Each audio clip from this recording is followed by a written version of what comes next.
Once upon a time, in a village called Akum, there lived a beautiful middle-aged woman named Nkechi.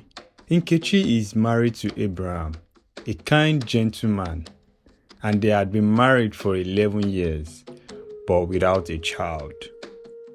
Abraham's father had recently passed away and left all his wealth in care of his youngest wife, Amaka. Nkechi finds it sketchy that her father-in-law did not hand over his properties to his only son. She began to pressure her husband, Abraham, and whispers to him that he has to fight for what is rightfully his.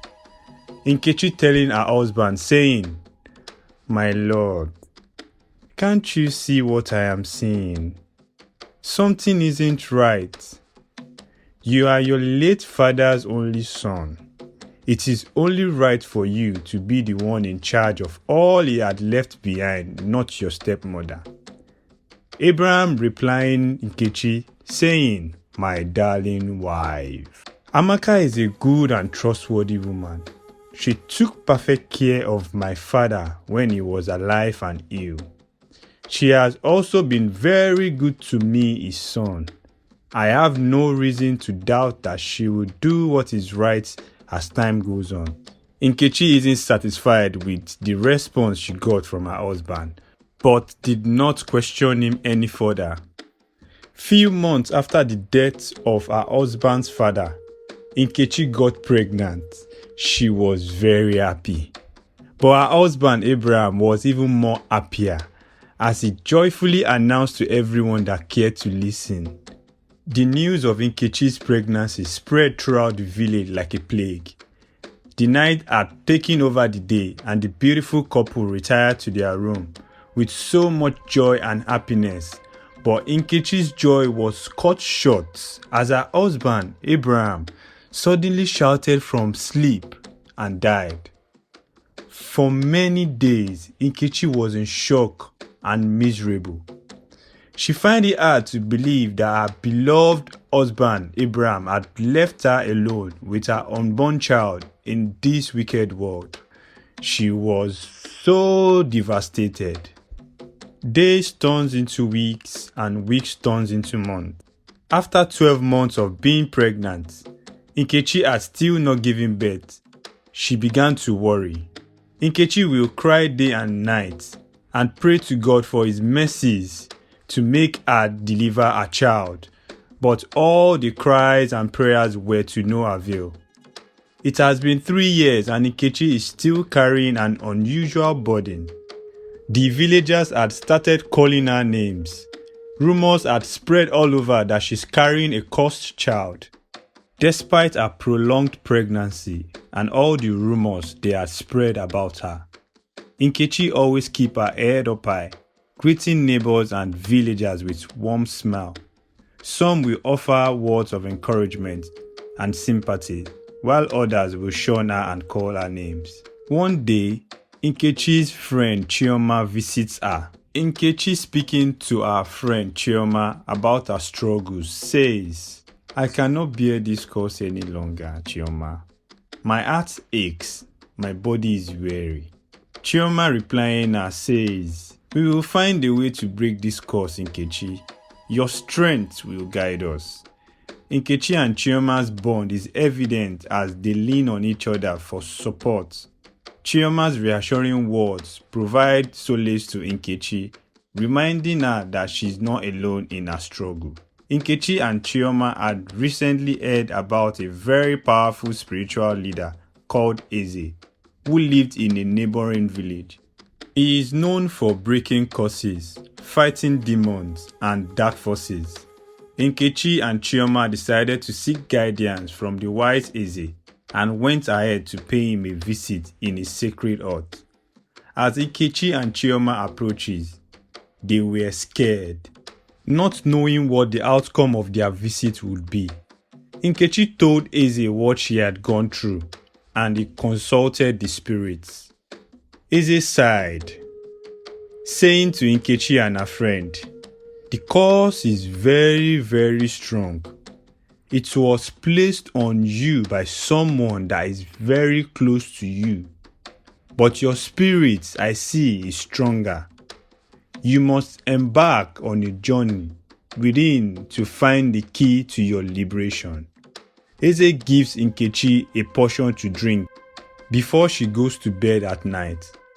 Tension fills the air as Nkechi and Chioma stand before the spiritual leader.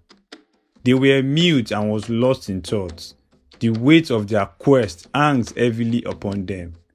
Nkechi and a friend left and went to their various houses. The day turned into night and the time had come for Nkechi to go to sleep. Nkechi took the portion that was given to her by the wise one and carefully laid on her side.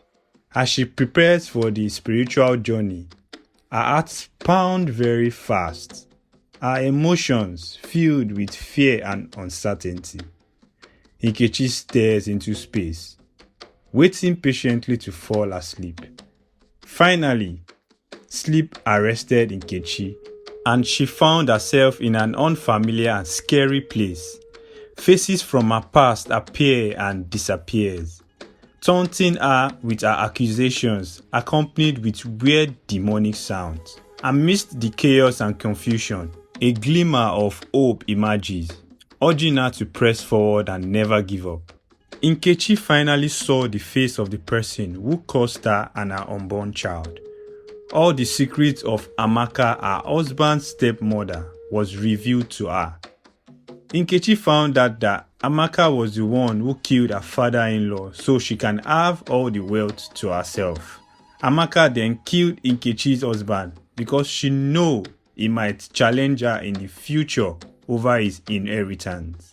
Amaka also intentionally laid a curse on Nkechi so that she wouldn't be able to give birth, as she wants to wipe out her late husband's entire lineage. On hearing all this, Nkechi suddenly wakes up from her sleep, with so much fear in her face, panting really fast like she had been running for hours. She saw a sparkling white jar beside her on the bed. Suddenly, a strange voice whispered to her, "My daughter, drink from the jar of motherhood, and you shall be a mother. You shall be set free." Nkechi, with fear in her face, didn't hesitate to drink from the jar. After few seconds, she felt lightheaded, strong and empowered, like a huge burden was taken off her shoulder. Nkechi, enlightened by her dreams, decided to go and confront Amaka. Nkechi saying to Amaka, "No more, Amaka. Your curse will not define my destiny. I reclaim my life and my child." Amaka, on the other hand, acted shocked and confused. She was surprised that Nkechi had finally discovered all her secrets. Nkechi stands tall, refusing to be cowed by Amaka's pretense. With each word, she feels the weight of the curse lifting, reclaiming her power and freedom. Few hours after facing her fears and fighting for herself and her unborn child, Nkechi finally went into labor and heard the cry of her baby. With so much joy and happiness, Nkechi cradles her newborn child in her arms, tears of joy streaming down her cheek. The villagers gathered around her, their faces alight with happiness as they welcomed the newest member of their community. Nkechi's journey has been long and sorrowful, but in this moment, she knows that she has finally found peace. Thank you for watching. Please make sure you share, like, and subscribe.